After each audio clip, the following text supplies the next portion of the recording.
سب سے بنیادی بات یہ ہے کہ کلمہ لا الہ الا اللہ اس کو دعوت میں لاؤ۔ ہر مسلمان کا سب سے پہلا کام یہ ہے کہ وہ روزانہ اس طرح لا الہ الا اللہ کی طرف دعوت دے جس طرح روزانہ صبح شام کھانا کھانا اپنے بدن کی قوت اور غذائیت کے لیے لازم سمجھتا ہے۔ علماء نے لکھا ہے کہ احکام کے علم سے فراغت ہو جائے گی، اس لیے کہ احکام کا علم عمل کے لیے ہے۔ احکام کا علم بذات مقصود نہیں، وہ عمل کے لیے مقصود ہے، اس سے فراغت ہو جائے گی۔ لیکن اللہ تعالیٰ کی توحید کا بیان کرنا بذات مقصود ہے، اس سے مومن کو فراغت نہیں ہے۔ اس لیے انبیاء علیہ السلام کی بعثت میں سب سے پہلا بنیادی مقصد یہ تھا کہ ہر زمانے میں دنیا میں جو بھی کائناتی شکل رہی، مختلف اقوام، کچھ قومیں زراعت میں، کچھ قومیں حکومت میں، کچھ قومیں مادی شکلوں میں، کچھ قومیں صنعتوں میں، انبیاء علیہ السلام کو بھیج کر کلمہ لا الہ الا اللہ کی دعوت سے ان تمام شکلوں سے ہونے کا انکار کرایا گیا، اور انبیاء علیہ السلام کو بھیج کر محض اللہ رب العزت کی ذات عالی سے ہونے، ان تمام نقشوں کے بغیر ہونے کو انبیاء علیہ السلام کی دعوت سے کہلوایا گیا۔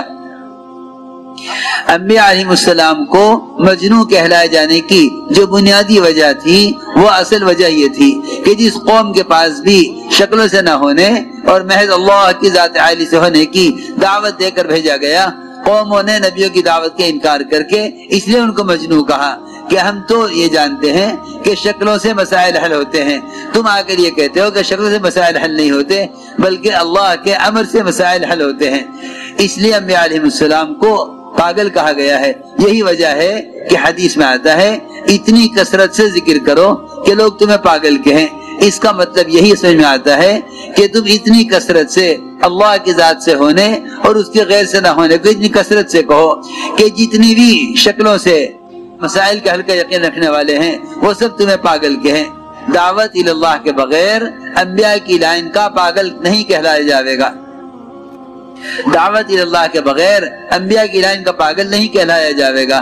اصل بنیادی بات یہ تھی کہ انبیاء علیہ السلام اللہ تعالی کی طرف سے اس کلمے کی دعوت کو لے کر اس طرح آئے کہ جتنی بھی کائنات میں مادی شکلیں پھیلی ہوئی ہیں، ان شکلوں سے کائنات کے تغیرات کا کوئی تعلق نہیں ہے۔ میں بہت بنیادی بات عرض کر رہا، سارا مجمع اس بات کو اچھی طرح سمجھے۔ سب سے پہلے کہ نظام کائنات کا کائنات سے کوئی تعلق نہیں ہے۔ جو لوگ نظام کائنات کے تغیرات کو کائنات سے جوڑتے ہیں وہ اللہ کے انکار پر آ جاتے ہیں۔ جو نظام کائنات سے حاصل ہونے والے منافع کو نظام کائنات سے جوڑتے ہیں وہ ان کائنات کے نقشوں کے تشکر پر آ جاتے ہیں۔ یہی وجہ ہے اس زمانے میں مسلمان سے یہ کہلوانا کہ تم زمین کا شکریہ ادا کرو کیونکہ زمین تمہیں غلہ دے رہی ہے۔ اگر زراعت سے غلے کے ملنے کی اللہ کی قدرت کے مقابلے میں نفی نہیں کرو گے تو پھر زراعت کے تشکر پر زمین کے پجاری بن کر رہ جاؤ گے۔ میں یہ کہنا چاہتا ہوں پورا مجمع اس بات کو اچھی طرح توجہ سے سمجھے اور سنے۔ انبیاء علیہ السلام کی دعوت کے ذریعے شکلوں سے ہونے کا انکار اس لیے کرایا گیا تھا تاکہ تم ان شکلوں کے تابع نہ ہو جاؤ۔ لا تسجدوا للشمس ولا للقمر واسجدوا للہ الذی خلقہن، کیونکہ دیکھو میری بات یاد رکھیو، سجدے کا سب سے بڑا مقصد اظہار تشکر ہے۔ سجدے کا سب سے بڑا مقصد اظہار تشکر ہے۔ مسلمان کو نماز کی ہر رکعت میں 2 سجدے کرنے کا کیوں حکم ہے اور اس کی کیا حکمت ہے؟ 2 سجدوں کی حکمت یہ تھی کہ پہلا سجدہ تو اللہ کے امر کی وجہ سے کیا تھا تمام ملائکہ نے آدم علیہ السلام کو۔ دوسرا سجدہ جو کیا تھا ملائکہ نے وہ اس لیے کیا تھا کہ ابلیس نے کیونکہ سجدہ نہیں کیا اللہ نے اس کو اپنے دربار سے نکال دیا۔ دوسرا سجدہ اظہار تشکر میں ہے۔ میں کچھ ضروری بات عرض کرنا چاہتا ہوں، جب ہم کائنات کے نقشوں کے تشکر پر آ جائیں گے تو یہ تشکر ہمیں ان کائنات کے نقشوں کی طرف جھکا دے گا۔ میں یہ عرض کرنا چاہتا ہوں میں عرض کرنا چاہتا ہوں کہ اگر ہم کائنات کے نقشوں کے تشکر پر آ گئے تو یہ تشکر ہمیں ان نقشوں کی طرف جھکا دے گا۔ میں تم سے صراحتاً کہہ رہا ہوں کہ مسلمان سے اس کا مطالبہ ہونا کہ تم زمین کا شکریہ ادا کرو کہ زمین غلہ دے رہی ہے، نہیں، تم زمین سے غلے کا ملنے کا انکار کرو۔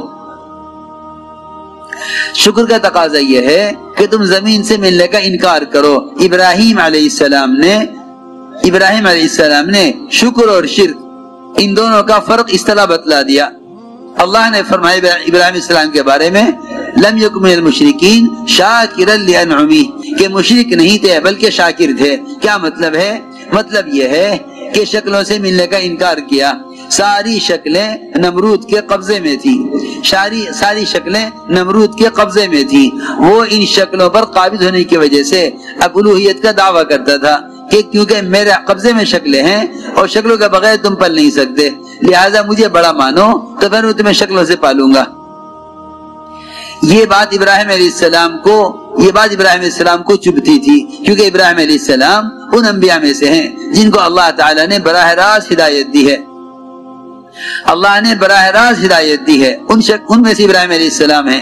ابراہیم علیہ السلام کو اس بات کی الجھن تھی کہ جب پالنے والے اللہ ہیں تو پھر پلنے کی نسبت اللہ کے غیر کی طرف کیسے ہو سکتی ہے۔ سوال کیا ماں سے کہ کون پالتا ہے؟ کہ تجھے میں پالتی ہوں۔ تجھے کون پالتا ہے؟ کہ آزر پالتا ہے۔ آزر کو کون پالتا ہے؟ کہ نمرود پالتا ہے۔ نمرود کو کون پالتا ہے؟ یہاں آ کر پلنے کا سلسلہ ختم ہو گیا، کیونکہ پالنے والے نمرود کو سمجھا جاتا تھا۔ ابراہیم علیہ السلام کو اس بات کی الجھن تھی کہ جب جسمانی اعضاء کے اعتبار سے میں، میری ماں، میرا باپ اور نمرود سب برابر ہیں، تو پھر پالنے کی نسبت اس کی طرف کیوں ہے؟ پالنے والا کوئی اور ہوگا۔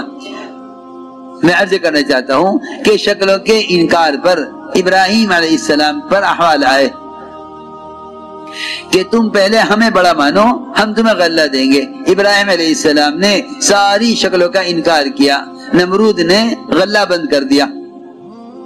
اس زمانے میں بھی مسلمان اس کوشش میں ہے کہ ہم اگر ان کے اظہار شکر پر آ جاویں تو پھر یہ ہمیں کچھ دے دیں گے۔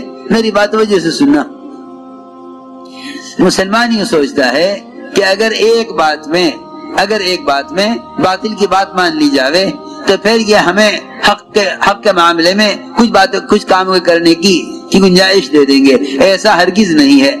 جو اللہ کے غیر سے امید رکھتا ہے اللہ اسے اپنے غیر کے حوالے کر دیتے ہیں۔ اس کی کوئی گنجائش نہیں کہ جتنے بھی مادی اسباب ہیں کسی بھی مادی سبب کا شکریہ ادا کیا جائے، اس لیے کہ شکر کا حق صرف اللہ کے لیے ہے۔ اللہ کے سامنے جھکنا اس کے اظہار تشکر کے لیے ہے، اور یہی ہے عبادت کا خلاصہ۔ حضور اکرم صلی اللہ علیہ وسلم نے اپنے آپ کو عبادت میں تھکایا۔ حضرت عائشہ نے عرض کیا اللہ نے سارے گناہ معاف کر دیے تو آپ اتنے عبادت کیوں کر رہے؟ فرمایا افلا اکون عبدا شکورا، فرمایا عبدا عابدا نہیں فرمایا کہ افلا اکون عبدا شکورا، کہ شکر گزار بندہ کیوں نہ بنوں۔ معلوم ہوتا ہے کہ کثرت شکر کثرت عبادت ہے، کثرت شکر کثرت عبادت ہے۔ تو میرے دوستو، بزرگوں، عزیزوں، ساری بات کا خلاصہ یہ ہوا کہ ابراہیم علیہ السلام نے ساری شکلوں کا انکار کیا، اس پر نمرود نے غلہ بند کر دیا۔ اللہ رب العزت نے شکلوں کے انکار پر زمین سے غلہ اگا کر دینے کے بجائے اس مٹی کو ہی اللہ نے آٹے میں تبدیل کر دیا کہ اگر یہ تم سے غلہ روکیں گے تو ہم مٹی سے غلہ اگا کر تمہیں نہیں دیں گے، بلکہ ہم مٹی کو ہی غلہ بنائیں گے۔ میں جو عرض کرنا چاہتا ہوں وہ یہ بات تھی، تم شکلوں کے انکار پر آؤ تو ہم تمہیں شکلوں کے بغیر کامیاب کر کے دکھلاویں گے۔ بات اصل یہ تھی کہ ابراہیم علیہ السلام نے جو مٹی گھر کی لپائی اور ضرورت کے لیے، گھر کی تعمیر کے لیے رکھی تھی، اللہ نے اس مٹی کو ہی آٹے میں تبدیل کر دیا۔ اصل بات یہ تھی کہ تم کائنات کی شکلوں کا قدرت کے مقابلے میں انکار کرو۔